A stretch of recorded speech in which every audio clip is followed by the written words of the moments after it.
Welcome back to the channel and welcome to my kitchen today. We're not quite in the kitchen, but we will be in just a minute. I have got a super easy recipe that I want to share with you. This is Instapot white chicken chili.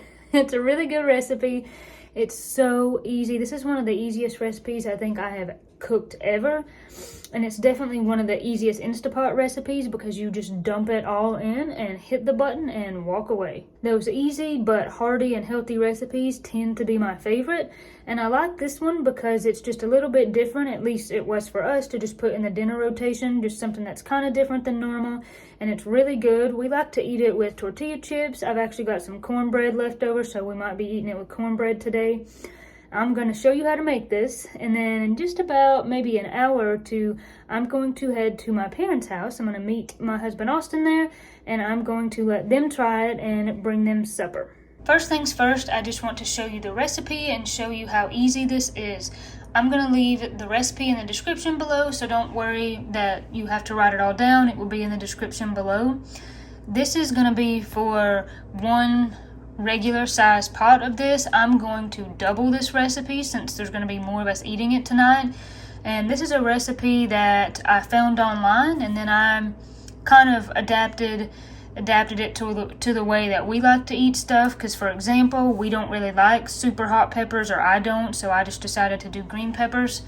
So about 1.5 cans of Canelli beans, or white kidney beans, same thing, can of corn, chicken broth, green pepper, a medium onion. You could use chicken breast or chicken tenders for this. Every time I've made this, I have used chicken tenders and it works really well.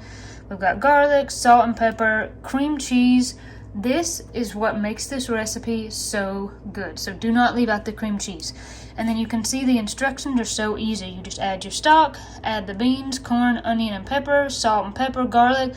Put the chicken on the top, push it down into the liquid, and then you pressure this high pressure for 10 minutes, and then it's done. As I said, since I'm doubling this recipe, all of these are going to be doubled. The cool thing about this recipe, because it's so easy, you could really adapt this to any way you wanted it to taste. So if you wanted to use hot peppers instead of green peppers, you could. If there was anything else that you wanted to add, you could add chili powder, because you can see this recipe is just super basic. And if you don't have an Instapot and you're like, Corey, I'm not going to be using an Instapot, you could do this on the stovetop. You could take chicken breast or tenders, boil it in chicken broth, and boil all of these other things together. Add them together into the same pot, maybe let it simmer for a little while just so everything gets going together, and then add your cream cheese. So this would be very easy to do on the stove as well. One thing I will say is go ahead and lay out your cream cheese because you want it to be soft when you add it. If it sits out on the counter while this is pressuring, it will be soft and you won't have to put it into the microwave. First things first, we're going to add chicken broth to the pot. And you might have noticed on the recipe that I did not leave an amount for the chicken broth. You just want there to be enough broth where things are covered, but they're not like covered so much that there's an inch left of just broth. So I just kind of eyeball it, and then at the end, once everything is in here, you're going to see if we need to add more broth, we can. So for now, I'm going to say that's enough broth, and then at the end, if we need to add some more, we will. So now we're going to add in the beans, the corn, and this corn has been drained but not rinsed. I think that's a key to this recipe because if you rinse it off, it loses some of the flavor. Then we've got our pepper and our onion, and if you felt like, oh, this is way too much, you could just kind of add however much or however little you wanted. And then I've got some garlic here I'm going to add onto the top. And then I like to just salt and pepper just by looking at it.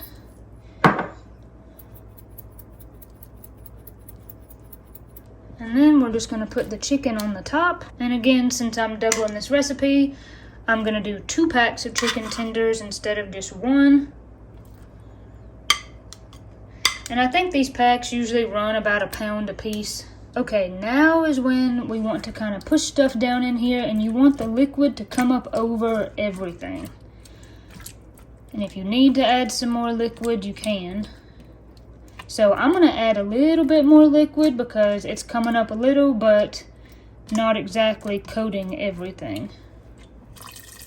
This is just water that I put back in this chicken broth can because I felt like I had enough broth in there and I didn't want to open a whole nother thing of broth just for this.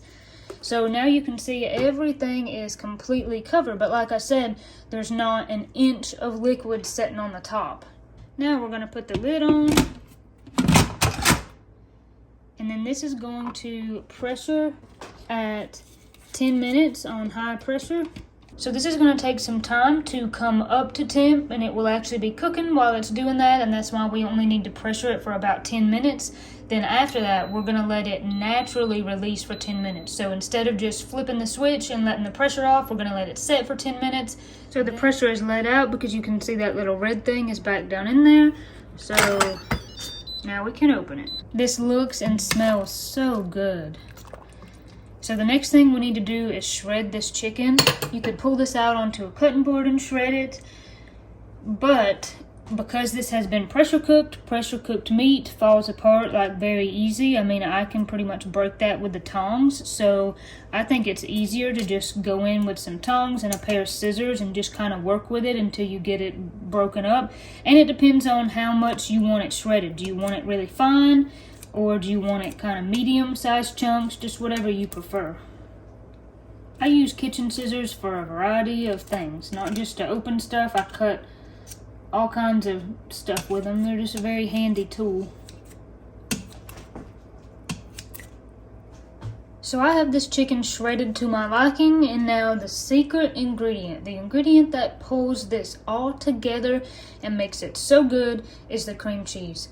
Again, since I am doubling this recipe, I'm going to add a whole thing of cream cheese. So it's 8 ounces. Cream cheese comes in the little 8-ounce blocks. And you want to chop this up into little pieces because it will melt faster than if it's just in one block. For the regular recipe, it's 4 ounces, which is half of one of those blocks. And the recipe says to just cut it up into like 4 pieces. But this is a whole block, and I've cut it up into little pieces. I'm going to give that a stir. The recipe also says that you can add cornstarch to thicken this if you want. I have added cornstarch before, and then usually it thickens up overnight.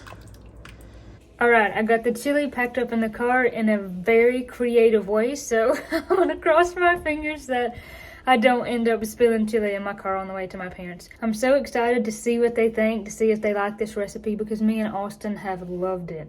I love to cook, and I love to cook for my family and just provide good food for them. And sometimes, though, I will be honest, you end up getting frustrated because sometimes in the evenings when you've worked all day and you come home to cook, you're just exhausted, and then you got to do dishes.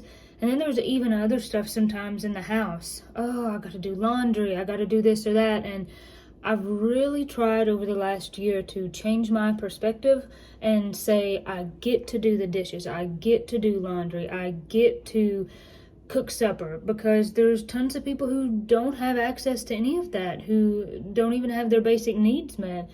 And I try to look at it like taking care of basic needs, which is food and clean clothes and shelter, so cleaning your house and all of that kind of stuff. That's just basic human needs. And sometimes in this just bustle and hurry culture, we just almost not only forget about that sometimes, but almost look at it as a nuisance, which is crazy, because making good and healthy food for you and your family is a super important thing to do. So I try to keep that all in perspective, and then that makes cooking so much more enjoyable. Are you ready to go? Are you ready to go? Yeah? I made it to my parents' house successfully without spilling any of the chili in my car, which is always a plus. I've got it in a pot, just keeping it warm on the stove. I did decide to go ahead and add just a little bit of cornstarch. This is 1 tablespoon with 1 tablespoon of cold water, just to see if I could get it to thicken up a little.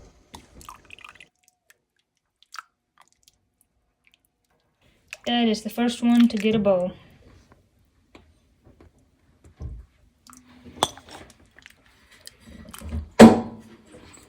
I hope that you'll like it. I think I will. It looks very good.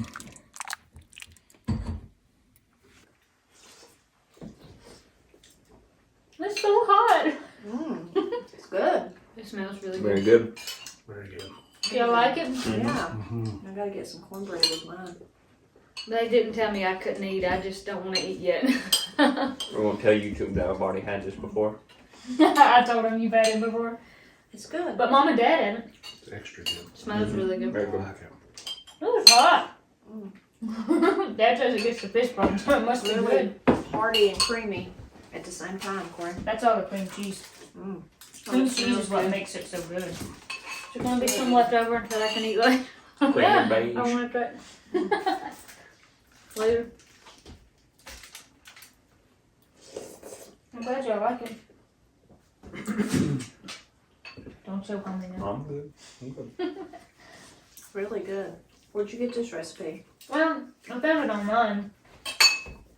And then I added green peppers instead of hot peppers and Changed it up a little. changed it up just a little bit. What made you decide to do it? Like, did you have something similar somewhere that you really liked and you wanted to do it yourself? Or I actually saw a recipe from Jess on YouTube, Farm to Table. I'll leave that her channel in the description. This is not her recipe, but it's similar. Most of these recipes are similar, and so she's the one who made me think, oh, that looks really good. And then I started looking up recipes and kind of looked at hers and other ones, and then was like, I'll just try to kind of see what I can come up with. I think the corn and the cream cheese is what makes this so good. Or gives a sweet, like the creamy part. Yeah. It does, yeah. Real creamy. Cool. That's how I like potato soup. I like it real creamy and thick. Some people don't, but I do. That might be what we do next is potato soup. That sounds good. Thank you for supper, Corey. You're welcome. Well, I hope you enjoyed this video, and I'll leave a link in the description, or I'll write the recipe out so that way you can have it. And as always, God bless you, God keep you, and we'll see you on the next one. Bye. Bye. Time to go eat our chili. Good.